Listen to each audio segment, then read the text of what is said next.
Seorang pendaki wanita yang menderita hipotermia dievakuasi dari Kawah Sunan Ibu Kawah Putih, Kabupaten Bandung, Jawa Barat. Korban ditemukan berangsur membaik usai dirawat di klinik setempat.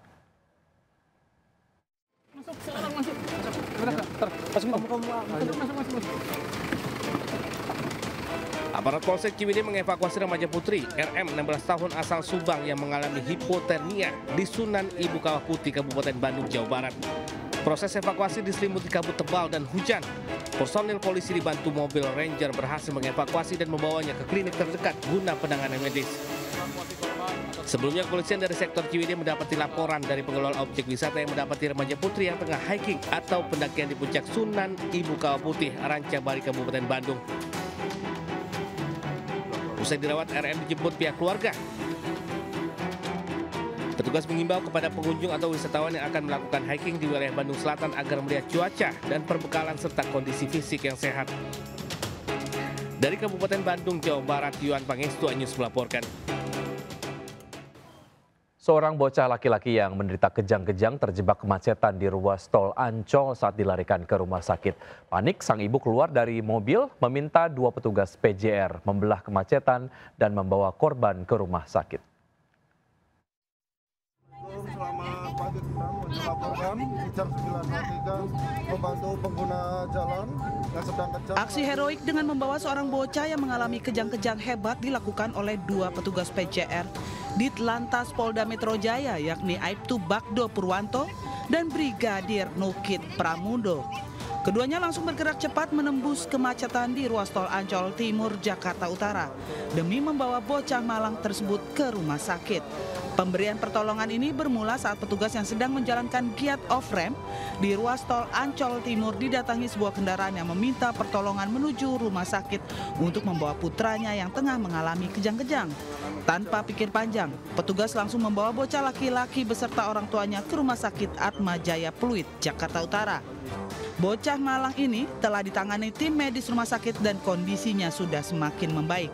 Petugas mengimbau kepada para pengguna jalan tol yang mengalami keadaan darurat agar segera meminta bantuan kepada petugas PJR yang tengah berpatroli di jalan tol. Dari Jakarta, Rani Sanjaya, iNews melaporkan. Pemirsa, viral ratusan warga berebut pakaian bekas seharga 10 ribuan di Cilegon, Banten. Promo baju harga ceban diunggah di media sosial. Warga mengantri tak hanya dari Cilegon tapi juga dari luar Pulau Jawa.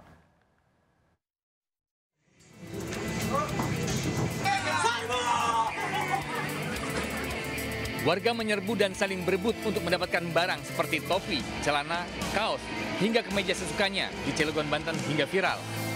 Mereka berebut untuk mendapatkan barang pilihannya seharga Rp10.000 per satuannya.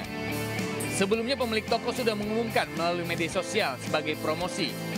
Tak diduga, informasi ini tersebar hingga warga antri di depan toko sebelum dibuka.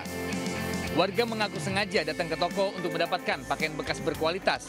Warga juga rela berdesak-desakan untuk memperoleh baju bekas pilihannya.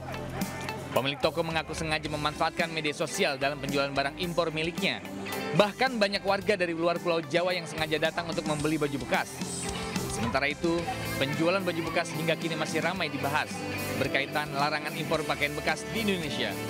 Para penggemar thrifting pro kontra dengan langkah pemerintah melarang impor baju bekas yang bisa berdampak dengan kebiasaan mereka membeli baju bekas. Dari Cilegon, Banten, Iskandar Nasution, iNews melaporkan. Ya, pemirsa, berbekal borgol dan mengaku polisi, 3 warga diringkus tim kriminal Polres Batu, Jawa Timur. Ketiga pelaku ditangkap saat pesta miras di sebuah warung remang-remang.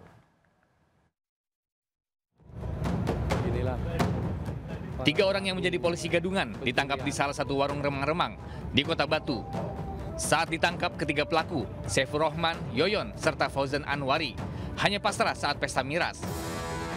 Ketiganya digelandang ke Polres Kota Batu untuk pemeriksaan karena melakukan aksi pemerasan. Kasus berawal saat salah satu pelaku meminta tolong pada korban untuk menggandakan uang dengan cara ritual. Mengetahui apa yang dilakukan korban tidak masuk akal dan membawa uang palsu, pelaku menghubungi kedua pelaku lainnya untuk melakukan drama penangkapan. Berbekal borgol, korban diminta memberikan uang damai sebesar Rp25 juta agar kasusnya tidak dilanjutkan. Namun korban hanya bisa memberikan Rp20 juta dan disepakati para pelaku yang kemudian melepaskan korban. Merasa ada kejanggalan, korban kemudian melaporkan kasus ini ke Polres Batu, hingga ketiga pelaku diringkus. Saat ini ketiga pelaku beserta sejumlah barang bukti alat kejahatan sudah diamankan di Polres Kota Batu. Dari Batu, Jawa Timur, Denny Irwansyah, iNews melaporkan. Pondok Pesantren Besuk, Jawa Timur menyatakan penggunaan sound horeg haram hukumnya. Sementara MUI Jatim mendukung fatwa tersebut dan masih melakukan kajian. Hukumnya adalah haram. Ada atau tidak? Pondok Pesantren Besuk, Kabupaten Pasuruan, Jawa Timur menyatakan penggunaan sound horeg haram hukumnya. Fatwa ini diputuskan melalui forum Bahtul Masail yang digelar bertepatan dengan peringatan 1 Muharram 1447 Hijriah. Ponpes Besuk mendorong pemerintah daerah khususnya di Jawa Timur dan Kabupaten Pasuruan mengambil sikap tegas melarang pertunjukan sound horeg demi mencegah semakin meluasnya dampak negatif yang ditimbulkan. Maka kita putuskan ini adalah haram. Haram mutlak artinya tidak perlu kita mempertimbangkan apakah mengganggu atau tidak mengganggu. Karena yang menjadi pertimbangan hukum tidak hanya mengganggunya. Kalau mengganggu tambah nemen. Merespon fatwa haram yang dikeluarkan Pondok Pesantren Besuk, MUI Jawa Timur mendukung fatwa dan menilai sound horeg lebih banyak mengandung mudarat ketimbang manfaat. Sementara itu, Wakil Gubernur Jawa Timur, Emil Elistianto Dardak, berjanji memberikan solusi terkait fenomena sound horeg, khususnya di daerah Pasuruan dan sekitarnya.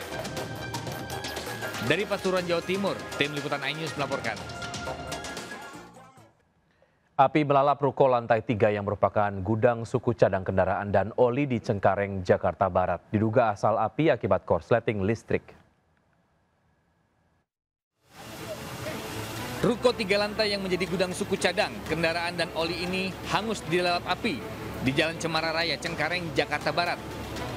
1 unit kendaraan Skylift dikerahkan untuk menjangkau titik api yang berada di lantai 2, sekaligus melokalisir api. Menurut warga, awalnya api berasal dari lantai 1 hingga menjalar ke lantai 3 bangunan ruko. Banyaknya material mudah terbakar serta oli membuat api cepat membesar. Tidak ada korban dalam peristiwa ini karena ruko dalam kondisi kosong. Diduga kebakaran akibat korsleting listrik. Sementara itu, 13 unit pemadam dikerahkan untuk memadamkan api. Dari Jakarta, Miftahul Gani, iNews melaporkan.